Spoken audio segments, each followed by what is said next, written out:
साथियों नमस्कार। साथियों, कुछ दिन पहले मैंने एक वीडियो बनाया था और उसमें मैंने आतिशी मार्लेना को एक्सपोज किया था और बताया था ये किस तरह से कम्युनिस्ट विचारधारा को इस देश में फैला रही है और किस तरह से इसके पेरेंट्स स्टालिन की विचारधारा को फैलाने वाली सोसाइटी के साथ जुड़े हुए हैं और किस तरह से ये लोग दिल्ली में रह करके देश को खोखला करने की प्लानिंग कर रहे हैं। उस वीडियो को आपने काफी सम्मान दिया, काफी प्रेम दिया, काफी उसे शेयर किया।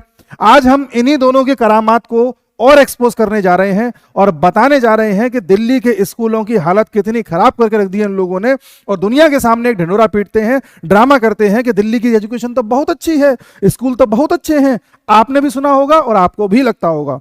मैं हमेशा से कई वीडियोस में कहता भी आया हूं कि जब तक आप उस जगह पे जाए ना, वहां के लोगों से ना सुने, तब तक किसी बात पर भरोसा ना करें। हम तो जाते रहते हैं, हमें तो पता है, लेकिन आज मैं उसी बारे में डिस्कशन करने जा रहा हूं। विद प्रूफ, विद फैक्ट आपके सामने सारा डेटा रखूंगा और आपके भी होश उड़ जाएंगे जब आप स्कूलों की हकीकत जानेंगे तब। देखिए, एक शख्स हैं, उनका नाम है अशोक अग्रवाल। ये एक सोशल एक्टिविस्ट हैं और इनका एक एनजीओ टाइप का भी चलता है जिसमें वो काफ़ी ज़्यादा बच्चों के लिए मदद करते हैं। सोशल जूरिस्ट नाम का, बच्चों के बारे में, हर किसी के बारे में सोशल सर्कल में इनका एनजीओ चलता है। इन्होंने एक पीआईएल डाली दिल्ली हाईकोर्ट में और कहा कि भाई यहाँ पर स्कूलों की स्थिति ठीक नहीं है। दिल्ली हाईकोर्ट ने इस पूरे मामले का संज्ञान लिया, उस पर रिसर्च हुई और कुछ डेटा सामने आए। वो डेटा मैं आपके सामने बताऊं उससे पहले मैं आपको एक समरी बता देना चाहता हूं। दिल्ली में स्कूलों की संख्या बहुत कम है, बच्चे बहुत ज्यादा हैं, पहली समस्या। दूसरी, दिल्ली में टीचरों की संख्या बहुत कम है, टीचर्स उतने हैं नहीं जितने बच्चे हैं। तीसरी समस्या, दिल्ली के स्कूल्स की जो बिल्डिंग्स हैं इतनी पुरानी हैं कि वहां पर आप ज्यादा बच्चों को एकोमोडेट कर नहीं सकते, जान का भी खतरा है, प्लस स्पेस भी नहीं है। अगली, यहां पर बच्चों को डेली एजुकेशन दी ही नहीं जा रही है। आप कहेंगे ऐसा कैसे, स्कूल्स में तो डेली एजुकेशन दी जाती है। नहीं, बच्चे इतने ज्यादा हैं कि किसी को बोल दिया जाता है कि आप हफ्ते में 2 ही दिन आना। ये जो स्टूडेंट्स हैं इनको हफ्ते के बाकी 2 दिन आना है और बाकी 2 दिन ये स्टूडेंट्स आएंगे। शिफ्ट वाइज बुलाया जाता है, आप सुबह के टाइम आएंगे, आप दोपहर के टाइम आएंगे, आप शाम के टाइम आएंगे। एक ही स्कूल में 3-3 शिफ्ट चल रही हैं दिन में और एक ही हफ्ते में 3-3 शिफ्ट चल रही हैं, मतलब 3 into 3 9 शिफ्ट। ऐसे करके बच्चों को एजुकेशन दी जा रही है। आप केजरीवाल से सुनेंगे कि दिल्ली में कितने स्कूल हैं, वो कहेगा 3। फर्ज करिए आप कहेंगे स्कूल तो एक ही है, वो कहेगा एक नहीं 3 है, एक ही बिल्डिंग है, उसमें एक बच्चा सुबह जाता है, एक बच्चा दोपहर में जाता है, एक शाम को जाता है, 3 स्कूल होते गए। ये हाल है। आइए फैक्ट पर बात करते हैं। देखिए, इन्होंने जो आरटीआई डाली थी, पीआईएल डाली थी, आरटीआई भी डाली गई, उससे जानकारी पता चली थी। उसमें यह पता चला, एक स्टूडेंट है उसका भी इसमें जिक्र है, Sheeba Parveen, student 6th class की है। इन्होंने कहा कि मुझे हफ्ते में 3 दिन ही बुलाया जाता है बस, जबकि मैं डेली स्कूल जाना चाहती हूँ। हमसे कहा गया है 3 से ज्यादा दिन नहीं आना आपको। ठीक है साहब। उसके बाद यह पता किया गया कि भाई ऐसा क्यों, तो पता चला कि ऐसा इसलिए है क्योंकि बच्चे बहुत ज्यादा हैं और अलार्मिंग स्टेज आ चुकी है, विशेष तौर पे नॉर्थ ईस्ट डिस्ट्रिक्ट में। दिल्ली का नॉर्थ ईस्ट डिस्ट्रिक्ट है, मैं उसका केस स्टडी आपको बता रहा हूं कि स्थिति ये हो गई है कि बच्चों को 3 दिन से ज्यादा नहीं आने दिया जा रहा है। चलिए साहब आगे बढ़ते हैं। जब ये बात और ज्यादा आगे बढ़ी तो स्कूल्स में जांच की गई। मैं आपको स्कूल्स के नाम भी बता देता हूं, आप स्कूल में जाकर के देख सकते हैं। देखिए, खजूरी खास में आप जा सकते हैं, सभापुर में जा सकते हैं, तुकबीरपुर में, सोनिया विहार, करवाल नगर, ऐसे आसपास के इलाकों में जाकर के आप किसी भी स्कूल में देख लेना, स्थिति यही है। उसके बाद यह पाया गया कि इन स्कूल्स में न सिर्फ बच्चों को एजुकेशन से वंचित रखा जा रहा है, बल्कि हमारे संविधान का आर्टिकल 14, 21 और 21A तीनों का उल्लंघन किया जा रहा है। आर्टिकल 14 कहता है कि सबको समानता का अधिकार है, इक्वालिटी बिफोर लॉ। आर्टिकल 21 कहता है कि हर किसी को अपनी पर्सनल लिबर्टी का अधिकार है, हर कोई कुछ भी कर सकता है, उसको अधिकार है कहीं भी जाकर के पढ़ सकता है, किसी भी जगह एडमिशन ले सकता है, आप उसे बात नहीं कर सकते कि यहाँ करो यहाँ ना करो। और आर्टिकल 21A ये कहता है कि आपको एजुकेशन का अधिकार है, यह आपका फंडामेंटल राइट है कि आप एजुकेशन प्राप्त करें। इन बच्चों के साथ ऐसा नहीं हो रहा है, इनके तीनों आर्टिकल्स को वायलेट किया जा रहा है और हमारे संविधान का मजाक उड़ाया जा रहा है। वो तो खैर है ही, उसके अलावा ओनली थ्राइस अ वीक, इस केस को देखते हैं। देखिए, नॉर्थ ईस्ट का जो डिस्ट्रिक्ट है उसमें लगभग 1,45,909 स्टूडेंट्स हैं, सिर्फ 48 स्कूल्स में। देखिए 48 स्कूल्स में इतने बच्चे और सिर्फ 25 बिल्डिंग्स में। डेटा है आपके सामने। आप सर्वोदय कन्या विद्यालय में चले जाएं, सर्वोदय बाल विद्या में चले जाएं, खजूरी खास में, वहां पर आपको पता चल जाएगा कि एजुकेशन सिर्फ 2 घंटे के लिए दी जाती है, 2 आवर्स। जबकि कायदा ये कहता है, ये नॉर्म है, नेशनल नॉर्म है कि बच्चे को दिन में कम से कम 7.5 घंटे तो स्कूल में बिताने हैं, लेकिन बच्चे को सिर्फ एजुकेशन 2 घंटे दी जा रही है। स्पेसिफिक इन स्कूल्स में जाकर के आप चेक कर सकते हैं। अगर आप ब्रेन वॉश्ड हैं किसी वीडियो के द्वारा या अरविंद केजरीवाल के फैन हैं, या आपको लगता है कि जर्मनी में बैठे हुए यूट्यूबर ने आपको ब्रेन वॉश कर दिया है, तो आप जाकर के खुद चेक कर सकते हैं, नाम भी है, ठीक है। उसके बाद देखिए, हाई कोर्ट ने ये इस केस को सुनने के बाद ये कहा कि यहाँ पर एजुकेशन क्राइसिस है और यहाँ पर बच्चों को एजुकेशन नहीं दी जा रही, जो कि हमारे फ्यूचर के लिए बहुत बड़ा खतरा है, ऐसा हाई कोर्ट का कहना है। खैर आगे बढ़े, यहाँ पर एक democratic youth federation of India है, DYFI, उसने एक आंदोलन टाइप का भी चलाया, घंटी बजाओ केजरीवाल सरकार को जगाओ। आपने इसके बारे में सुना भी नहीं होगा, क्योंकि ऐसी खबरें दबा दी जाती हैं। आपको लगता है कि मोदी की खबरें चलती हैं, ऐसा नहीं है। मोदी की खबरें चलती होती तो उसको भी आगे चलाया जाता, लेकिन इसको दबा दिया गया, ठीक है। जहां पर यह देखा गया कि कई सारे ऐसे बच्चे थे, hundreds of students with their families participated in the demonstration.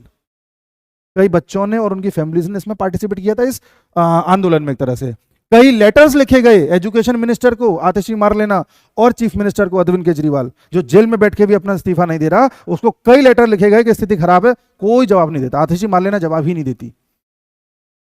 और यही आतिशी मारलेना है जिसके स्कूल के मॉडल को अच्छा दिखाने के लिए जर्मनी में बैठे हुए यूट्यूबर ने आज के 4 साल पहले, आज के 5 साल पहले वीडियोस बनाए थे और प्रोपेगेंडा चलाया था कि देखो दिल्ली की एजुकेशन कितनी अच्छी है, और हो कितनी अच्छी बेंच है, कितनी अच्छी आप मिनिस्टर हैं। देखिए, क्योंकि वो यूट्यूबर जो है वो आम आदमी पार्टी का ही मेंबर है। आप उसकी प्रोफाइल जाकर के चेक कर लेना, 10 साल पुराने आम आदमी पार्टी के पक्ष में कई सारे उसने बयान दे रखे थे। वो बात अलग है, बाद में डिलीट कर दिया था। आप चाहें तो गूगल पे देख लेंगे, मिल जाएगा। एक आम आदमी पार्टी का जो सदस्य है वीडियो बना करके दुनिया को भ्रमित करता है कि स्कूल्स बहुत अच्छी कंडीशन में है, जबकि आरटीआई कह रही है, हाई कोर्ट कह रही है, वहां पर रहने वाले पेरेंट्स कह रहे हैं, बच्चे कह रहे हैं कि स्थिति खराब है तो है। बच्चों की जान के साथ खिलवाड़ कर रहे हैं ये लोग। देखिए आगे, और मैं कुछ अपनी तरफ से नहीं कह रहा, आपको पूरी रिपोर्ट दिखा रहा हूं। देखिए, 7.5 घंटे बोला गया है पर डे एजुकेशन होनी चाहिए, लेकिन केवल 2 घंटे दी जा रही थी। टीचर का और स्टूडेंट का रेशियो 1 से 30 होना चाहिए, लेकिन कई जगह पर देखा गया है कि 50 से 80 बच्चों पे सिर्फ एक टीचर है। आगे बढ़ते हैं, ठीक है ना।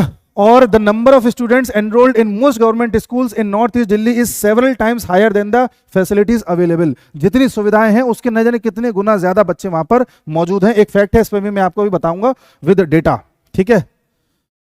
पीडब्ल्यूडी नॉर्म्स ये कहते हैं, जो हमारा पीडब्ल्यूडी है बिल्डिंग्स वगैरह बनाता है, उसने अपनी बिल्डिंग बनाई हुई है स्कूल्स की कई जगह पर। वहां पर केजरीवाल सरकार ने ये कहा था इन बिल्डिंग्स को और ऊंचा कर दो, तो पीडब्ल्यूडी ने कहा अगर इसको और ऊंचा कर देंगे तो खतरा रहेगा बिल्डिंग को, अब हम ऊंचा नहीं कर सकते। कई जगह कहा गया कि बिल्डिंग को तोड़ के चौड़ा कर दो, तो बोला नहीं कर सकते, क्योंकि नई नई बिल्डिंग बनी है, उतनी पुरानी नहीं है कि तोड़ा जा सके, तो हम इसे कैसे चौड़ा कर दें या कैसे इसका स्पेस बढ़ा दें, हमारे पास उस पर जमीन तो उतनी ही। तो केजरीवाल सरकार ने उसको माना ही नहीं बात को। उसके बाद कई बार तो ये भी हुआ है कि कुछ पुरानी बिल्डिंग्स हैं जिनमें शायद उतनी कैपेसिटी नहीं है कि ज़्यादा भीड़ भाड़ को वो एकोमोडेट कर सकें, वहां पर जबरदस्ती बच्चों को शिफ्ट किया गया है। जी, कई स्कूल्स ऐसे हैं, क्लासरूम्स ऐसे हैं जिनमें सिर्फ 21 बेंचेस हैं, एक बेंच पे 2 बच्चे बैठ सकते हैं। लेकिन उस क्लासरूम में एक बेंच पे 2 बच्चे बैठने का मतलब हो गया कि पूरी क्लास में 42 बच्चे बैठ सकते हैं, लेकिन उस क्लास में 100 बच्चों को बैठाया जा रहा है। पुरानी बिल्डिंग है, 100 बच्चों को बैठाया जा रहा है। सोचिए किस तरह से बैठाया जा रहा होगा। इस पर रवीश चाचा भी वीडियो में नहीं आएंगे, क्योंकि उनको पता है कि वो एक्सपोज हो जाएंगे। खैर आगे देखिए, इसमें और ये पीडब्ल्यूडी का जो मैंने आपको बताया वही सब दिया हुआ है, और नॉर्थ ईस्ट दिल्ली की ही बात चल रही है, ठीक है। यहां पर criticising the Delhi government for its inability to provide adequate space to children, General Secretary of Government School Teachers Association GSTA Ajay Veer Yadav said there are some schools in Northeast Delhi which have a strength of exceeding 5,000 students despite the fact that they are facing a shortage of classrooms. देख लीजिए, ये कौन कह रहा है? Government school के general secretary कह रहे हैं एसोसिएशन के कि कई स्कूल्स ऐसे हैं जहां पर जगह उतनी नहीं है, लेकिन 5-5 हजार बच्चों को एकोमोडेट किया गया है। वही वाली बात, 21 डेस्क 42 बच्चे आ सकते हैं, 100 बच्चों को एकोमोडेट किया गया है। 42, चलो एक डेस्क पे आप 2 की जगह 3 बच्चे बैठा लो तब भी 63 आएंगे, लेकिन आपने 100 बच्चे उसमें एडजस्ट किए हुए हैं। ये कितना बड़ा आप खिलवाड़ कर रहे हैं, ये देख लीजिए। और अभी दिल्ली सरकार ने क्या किया, ये जो मैं बता रहा था ना शिफ्टिंग वाली जो दिक्कत है, ये कैसे करी गई है, कई सारे स्कूल्स को मर्ज कर दिया गया है। बोल दिया गया कि अच्छा आप बच्चे ज्यादा हैं तो एक काम करो, स्कूल ए भी इसी रूम में बैठेगा, स्कूल बी भी इसी रूम में बैठेगा, स्कूल सी भी इसी रूम में बैठेगा। रूम एक है लेकिन स्कूल कितने चल रहे हैं, 3, ए बी सी। आप कहेंगे मैं स्कूल ए का हूं, आप कहेंगे मैं स्कूल बी का हूं, आप कहेंगे मैं स्कूल सी का हूं। स्कूल ए वाले को सुबह 2 घंटे के लिए बुलाया जाता है, स्कूल बी वाले को दोपहर में 2 घंटे के लिए बुलाया जाता है, स्कूल सी वाले को शाम को 2 घंटे के लिए बुलाया जाता है। आपकी नजर में क्लासरूम एक ही है लेकिन स्कूल 3 है। केजरीवाल बाहर जाके क्या बोलेंगे, हमने 3 स्कूल बनाए। लेकिन आप जानते हैं रियलिटी क्या है, बच्चों के साथ कितना बड़ा खिलवाड़ हो रहा है। आप देखिए आगे देखें। Chairperson of joint forum of movement of education JFME Nandita Narayan said, firstly we appeal to the all political parties to oppose the national education policy 2020. It is jeopardizing the future of lakhs of students. It all starts with the schools. The policy of merger and rationalization that government is promoting now has to be opposed. इनका कहना ये है, जो chairperson है नंदिता नारायण, कि भाई education policy जो आई है 2020 में सरकार लेकर के आई है केंद्र सरकार, उसे अभी दिल्ली में लागू नहीं करना चाहिए, क्योंकि दिल्ली में जो ये खेल चल रहा है मर्जर का और ये जो भी मैंने आपको बताया, इन सब से बच्चों के भविष्य का बहुत बड़ा कॉम्प्रोमाइज़ हो जाएगा। और हम सभी पॉलिटिकल पार्टीज को मिल करके अपोज करना चाहिए जो दिल्ली की सरकार बच्चों के साथ ये कर रही है। ये सब बड़े बड़े लोग कह रहे हैं और बड़े बड़े पदों पर बैठे हुए लोग इस बात को कह रहे हैं, अदालत कह रही है, वकील कह रहे हैं, RTI कह रही है, लेकिन जिनका ब्रेन वॉश्ड हो गया है वो नहीं मानेंगे। खैर, नारायण ये कह रही है, when we need more schools the government is surprisingly looking to shut them down और मर्ज देम इनटू वन। इनका कहना है जब हम चाह रहे हैं कि स्कूल और ज्यादा से ज्यादा हो तो गवर्नमेंट ज्यादा स्कूल बनाने की वजह मर्ज और कर रही है एक ही में। ठीक है, ये गलत हो रहा है। और इनका कहना यह है कि पिछले 2022 में सरकार ने, दिल्ली सरकार ने 100 स्कूल्स को मर्ज कर दिया है इस तरह से, ये कह रही हैं अपने वक्तव्य में। इन्होंने ये भी बताया इस रिपोर्ट ने कि सरकार ने कई सारे टेम्परेरी अरेंजमेंट किए हुए हैं। टेम्परेरी का मतलब है स्कूल में एक स्टाफ रूम होता है, एक लाइब्रेरी होती है, एक क्राफ्ट रूम होता है, म्यूजिक रूम होता है, इनमें भी क्लासेस चल रही हैं। म्यूजिक रूम जैसा कुछ है ही नहीं, उसको भी क्लासरूम बना दिया गया। स्टाफ रूम जैसा कुछ है ही नहीं। और कुछ कुछ जगह तो टेम्परेरी केबिन्स बना दी गई हैं। जैसे आपने मालगाड़ी देखी होगी, मालगाड़ी जाती है तो कुछ कुछ मालगाड़ी ऐसी होती है बॉक्स होता है एकदम, वो जो बॉक्स होता है कई कई जगह उसे भी केबिन बना दिया जाता है। उस तरह के केबिन्स के जरिए स्कूल चलाए जा रहे हैं साहब। आगे देखें, वही वाली बात है जो मैंने अभी आपको बताई। और another proposal to meet the space requirement construction of porta cabins, इन्हें पोर्टा केबिन्स कहते हैं, जो मैं जुगाड़ वाली बात बता रहा था अभी आपको, in schools has been sent to PWD it says. जो पोर्टा केबिन्स बनाए गए, जो जुगाड़ वाली चीज़ें हैं, इसके बारे में भी रिपोर्ट इन्होंने PWD डिपार्टमेंट को दी है कि भाई इस तरह के जो केबिन बना के चलाए जा रहे हैं ये ऑल वेदर सस्टेनेबल नहीं है, इनमें खतरा भी हो सकता है, इनमें गर्मी भी ज़्यादा लगती है, मतलब वही गर्मी ज़्यादा लगेगी तो सर्दी भी ज़्यादा लगेगी। तो इस बारे में भी कंप्लेंट की गई है अलग अलग डिपार्टमेंट्स को, विशेष तौर पर PWD को ये बात कही गई है। इंस्पेक्शन भी हुआ है, PWD के द्वारा हुआ है और प्राइमरी बेसिस पर इन्होंने इंस्पेक्शन किया है। तो उनका कहना यह है कि हम अपनी रिपोर्ट जो है हाई कोर्ट को देंगे और बताएंगे कि यहाँ पर जो है कंस्ट्रक्शन होना चाहिए। चलिए साहब, सोशल एक्टिविस्ट अशोक अग्रवाल आगे PIL में दाखिल करने के बाद कह रहे हैं कि यहाँ पर बच्चों के साथ जो बर्बरता की जा रही है, जो गलत उनकी कंडीशंस हैं, वो CBSE के जो नियम हैं, CBSE जो चाहता है उनको भी फुलफिल नहीं कर रही हैं और इस तरह से बच्चों को ट्रीट किया जा रहा है जैसे वो ह्यूमन बींग्स है ही नहीं। इन बच्चों के बिहाफ पे ना तो टीचर सामने आ रहे हैं बड़े पैमाने पर, ना पेरेंट्स आ रहे हैं, ना कोई पॉलिटिकल पार्टी आ रही है, ना प्रिंसिपल आ रहे हैं, ना ब्यूरोक्रेट्स आ रहे हैं, कोई लीडर नहीं आ रहा, कोई पॉलिटिकल पार्टी नहीं आ रही जो इन बच्चों की आवाज़ को उठा सके। छोटे छोटे आंदोलन टाइप के ये करके छोड़ देते हैं, वो भी पेरेंट और बच्चे या वहाँ के लोकल गार्जियंस। कोई बड़ा नेता इस पर बोलना ही नहीं चाहता। जानते हैं क्यों? क्योंकि बच्चे किसी के वोटर नहीं होते ना, इसलिए। यही बच्चे अगर वोटिंग एज के होते तो इनको देखा भी जाता, ध्यान भी दिया जाता। केजरीवाल इस तरीके का आदमी है। एक चीज और बता देता हूं, केजरीवाल जेल में बैठा हुआ है, CM पद से इस्तीफा नहीं दे रहा। अभी इस सेशन में बच्चों के लिए स्कूल यूनिफॉर्म और किताबें जानी थी, तो उसके लिए एक लेटर साइन करना होता है, CM ऑफिस से साइन होता है, तब जाकर के परमिशन मिलती है और वो चीज़ें आगे जाके बांटी जाती हैं। वो लेटर साइन ही नहीं हो पा रहा है क्योंकि केजरीवाल जेल में पड़ा हुआ है और जेल में रह के वो साइन कर नहीं सकता। इस बात पर भी आतिशी मार लेना प्लस ये आम आदमी पार्टी वाले नौटंकीबाज हैं, ये दोष दे रहे हैं LG को। LG नहीं कर रहे, LG नहीं कर रहे। अरे LG तब करेंगे, LG तब परमिशन देते हैं जब CM देता है लिख करके।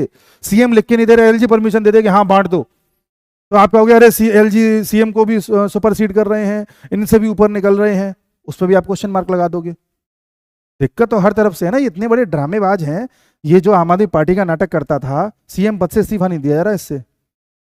खैर, अगली चीज, the right to education act जो है 2009 वाला, इसके अनुसार भी कई सारी रिक्वायरमेंट्स हैं जो फुलफिल नहीं करी जा रही हैं और बच्चों के साथ गलत हो रहा है, ऐसा इसमें कहा गया, जो बातें मैं आपको बता चुका हूं। और इन्होंने ये भी कहा है कि किसी भी प्रकार का जो डिस्क्रिमिनेशन बच्चों के साथ किया जा रहा है, चाहे वो पुअर हो चाहे न हो, ये अनकॉन्स्टिट्यूशनल है, प्लस अनएथिकल है, अनडिजायरेबल है, और एन ऑनरेबल कोर्ट को इस चीज़ की परमिशन नहीं देनी चाहिए, ऐसा अशोक जी ने कहा है।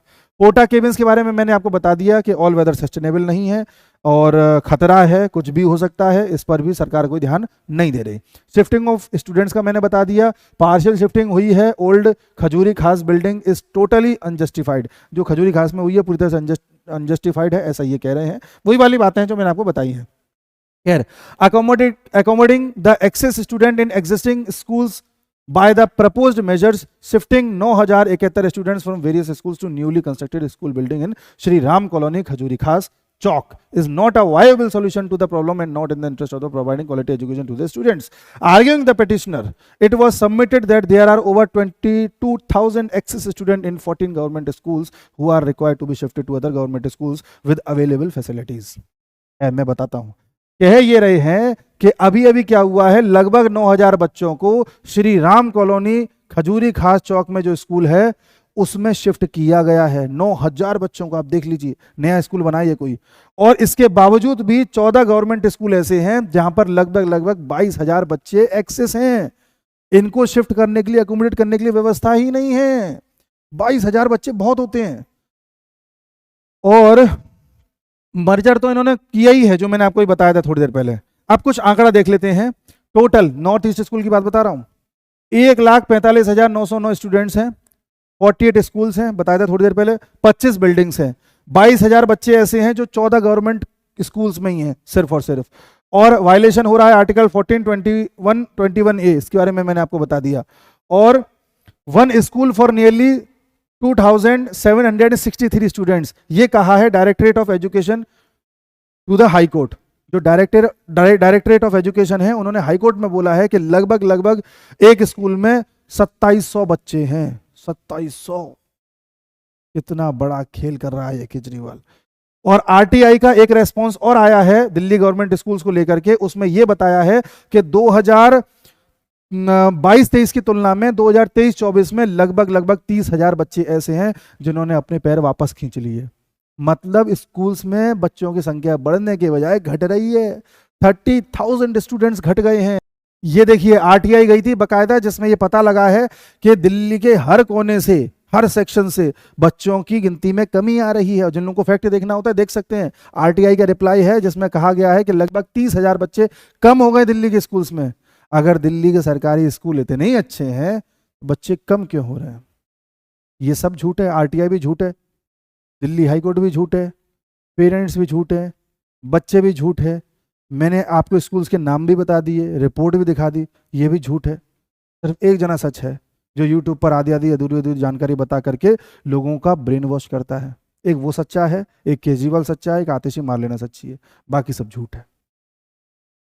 सोचना आपको है, फैसला आपको करना है कि हमारे साथ कितना बड़ा खिलवाड़ किया जा रहा है एक कम्युनिस्ट विचारधारा वाली आम आदमी पार्टी के द्वारा, और ये यूट्यूबर जो उनका सदस्य है उसके द्वारा। नमस्कार।